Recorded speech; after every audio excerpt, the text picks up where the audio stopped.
আমন্ত্রণ news 24 sports লাইটে আপনাদের সাথে আছি আমি শাহরিয়ার বাবু। চলুন দর্শক জেনে নেই কেমন একাদশ নিয়ে মাঠে নামবে টিম টাইগার্স।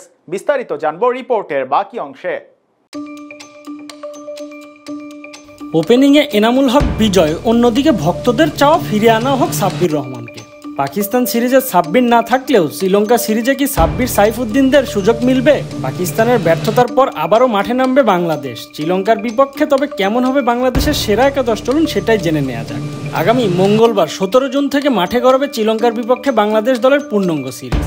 এই দ্বিপাক্ষিক লড়াইয়ে শুরু হবে 2 ম্যাচের টেস্ট সিরিজ দিয়ে। ফলে লাল বলের স্কোয়াডে থাকা ক্রিকেটাররা গত বৃহস্পতিবার এবং শুক্রবার 2 বহরে শ্রীলঙ্কা গিয়ে পৌঁছায়, যেখানে ইতিমধ্যে প্রথম দিনের অনুশীলনে সেরে ফেলেছে বাংলাদেশ।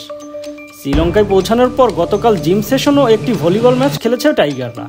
এরপর প্রথমবার অনুশীলনে নেমেছে নাজমুল হোসেন শান্ত, মুশফিকুর রহিমরা। একে একে অনুশীলন মাঠে নাহিদ রানা, জাকের আলীদের দেখা গেলেও মেহেদী হাসান মিরাজকে দেখা যায়নি। এদিকে গোরালির ইনজুরির কারণে ঘরের মাটিতে সর্বশেষ জিম্বাবুয়ের সিরিজ খেলতে পারেনি তাসকিন আহমেদ। এরপর পাকিস্তান এবং আরব আমিরাতের বিপক্ষে সিরিজে ছিলেন না টাইগার এই পেসার। চোট সারাতে ইতিমধ্যে ইংল্যান্ডের চিকিৎসকের শরণাপন্ন হয়েছিলেন তিনি, তবে এখনও তার মাঠে ফেরা অনিশ্চিত। ইতিমধ্যেই প্রথম টেস্ট সিরিজের জন্য দল ঘোষণা করেছে বিসিবি, যেখানে নেই তাসকিন। বর্তমানে রিহাব চালিয়ে যাচ্ছেন তিনি। মিরপুর শেরেবাংলার মাঠে নিয়মিত অনুশীলন করছেন তাসকিন আহমেদ। মূলত রানিং সেশনের পাশাপাশি বোলিংয়েও মনোযোগ দিচ্ছেন তাসকিন। তবে প্রথম ম্যাচে শ্রীলঙ্কার বিপক্ষে কেমন হবে বাংলাদেশের একাদশ? প্রথম ম্যাচে শ্রীলঙ্কার বিপক্ষে ওপেনিংয়ে দেখা যাবে এনামুল হক বিজয় ও সাদমান ইসলামকে। এই 2 ওপেনারের উপরেই ভরসা রাখবে কোচ। ইতিমধ্যে নিজের জাত চিনিয়ে দলে সুযোগ করে নিয়েছে বিজয়। অন্যদিকে 3 নম্বরে ব্যাটিং করবেন অধিনায়ক নাজমুল হোসেন শান্ত। যদি নাজমুল ওপেনিং করেন তবে অনডাউনে দেখা যাবে এনামুল বিজয়কে।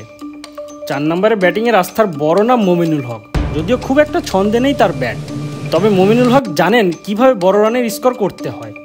এরপরেই 5 নম্বরে আরেক অভিজ্ঞ ব্যাটার হিসাবে দেখা যাবে মুশফিকুর রহিমকে। যদিও বাকি সব ফরম্যাট থেকে অবসর নিলেও টেস্টে তিনি এখনও রান করেই চলেছেন। 6 নম্বরে বাংলাদেশের বড় নাম লিটন কুমার দাস। লিটন বাকি ফরম্যাটে উপরে খেললেও টেস্টে তিনি 6-7এই ব্যাটিং করে থাকেন।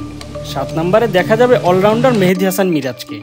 নতুন ওয়ানডে দলের অধিনায়কের দিকে তাকিয়ে থাকবে পুরো দেশ। 8 নম্বরে ব্যাটিং করতে দেখা যাবে জাকের আলী অনিককে।